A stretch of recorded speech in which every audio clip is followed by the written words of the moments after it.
एक तो क्वांटिटी की लिमिट है कि आप कितना डेटा स्टोर कर सकते हैं, उसकी लिमिट सबकी होती है, अलग अलग होती है। और वो मेमोरी की लिमिट आप जितनी बढ़ाएंगे उतनी बढ़ती जाएगी, वो अपने आप रेडीमेड बढ़ के नहीं आती है, आपके बढ़ाने से ही बढ़ेगी। दूसरा, मेमोरी का एक सिंपल तरीका है, मतलब गजनी फिल्म का नायक आपको याद होगा, टोटल मेमोरी लॉस उसको होता था।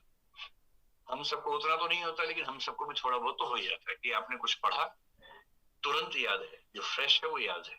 आधे घंटे बाद कुछ चीजें भूल जाएंगे, 2 घंटे बाद कुछ और भूल जाएंगे, 6 घंटे 2 दिन बाद सब भूल जाएंगे। ये बहुत सामान्य बात है। हमारी मेमोरी जिस फंक्शन पे काम करती है वो ये है कि जो हमें लगता है कि बहुत इंपॉर्टेंट है हमारे लिए, वो हमें याद रहता है। जो हमें लगता है कि बहुत इंपॉर्टेंट नहीं है, वो भूल जाते हैं। एक सामान्य बात है, और ये बहुत बड़ा वरदान है जो मनुष्य को मिला हुआ है। अगर हम भूल ना पाए तो जिंदगी नर्क बन जाएगी। भूलने का वरदान बहुत बड़ा वरदान है।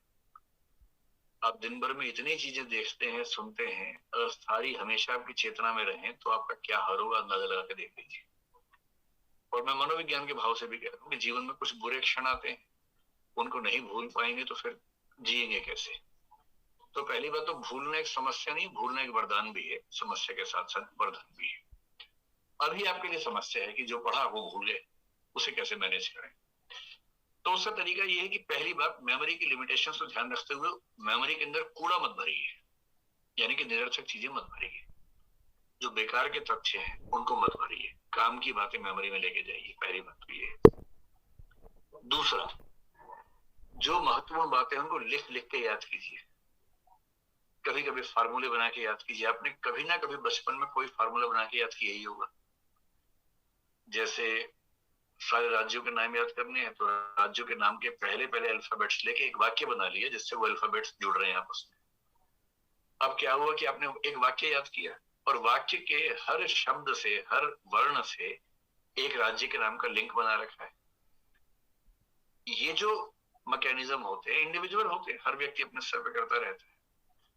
तो बहुत जरूरी और बहुत बड़े तथ्यों को याद करने के लिए फार्मूले बना लीजिए। बाकी तथ्यों को याद करने के लिए लिख लिख के याद कीजिए। और जो मैंने पहले ही कहा कि 3 रिवीजन होने के बाद आप गजनी बिल्कुल नहीं बनेंगे, फिर आप गजनीपन से बाहर निकल जाएंगे। और 3 रिवीजन कब करनी है? एक डेली बेसिस पे, एक वीकली, एक मंथली। अगर आपने 3 बार रिवाइज कर लिया तो नहीं भूलेंगे। सैर कर लीजिए दिन में 1 घंटा, और सैर करते समय अपने आप से बोलते रहिए, जो जो पढ़ के आए थे उसको रिवाइज करते रहिए। जो ऑडियो रिकॉर्डिंग है उसको सुनते रहिए। तो जहां 3-4 बार आपने रिवाइज किया, फिर कहाँ कोई भूलता है। और जो चीजें बार बार भूल रहे हैं उनको विशेष रूप से पॉइंट्स के रूप में लिख लिख के याद कर लीजिए, तो याद रहेगा। देखिए, 2 वाक्यों में सारी बात का सार बता रहा हूं। आईएएस के एग्जाम का सिलेबस इतना ज्यादा है कि किसी को आज तक पूरा याद नहीं हुआ है, आपको भी नहीं होगा। इतना भी जोर लगा लीजिए, कभी याद नहीं होने वाला। ठीक है, तो 2 वाक्यों में पूरी बात समझ में आ जाएगी। पहला वाक्य ये है कि एग्जाम से 1 दिन पहले ये लगना कि कुछ भी याद नहीं आ रहा, ये एकदम सामान्य बात है, आपको भी लगेगा। कितना भी पढ़ लो, कितना भी रिवाइज कर लो, कितने भी फार्मूले बना लो, एग्जाम के एक रात पहले ये बेचैनी होगी कि सब भूल गए, कुछ याद नहीं आ रहा। अगर ऐसा हो रहा है तो इसका मतलब आप ठीक है, आप मानसिक रूप से स्वस्थ व्यक्ति है, कोई चिंता की बात नहीं।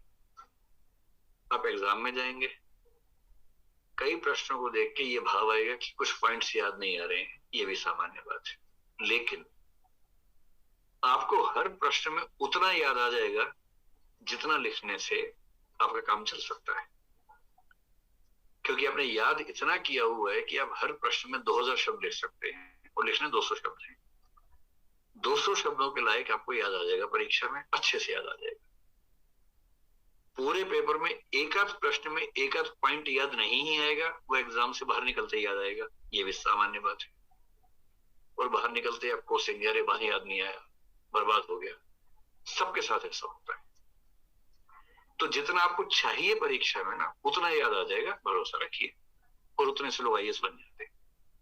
जो आईएएस टॉप करते हैं वो भी इन्हीं सब अवस्थाओं से निकलते हैं। ऐसा नहीं है कि वो उनके अंदर कोई चिप लगी हुई है एक्स्ट्रा 500 टेराबाइट की, सब याद रहता है उनको। वो भी ऐसे ही है, उनको भी याद नहीं रहता, दुखी रहते हैं। और एक दिन अचानक पता लगता है कि वो आईएएस टॉपर हो गए, तो लोग उनसे उम्मीद करने लगते हैं कि इनके अंदर कुछ टेराबाइट की चिप लगी। ये क्योंकि वो भी आपकी स्थिति में थे, कोई अलग अजूबा उनके साथ भी नहीं था।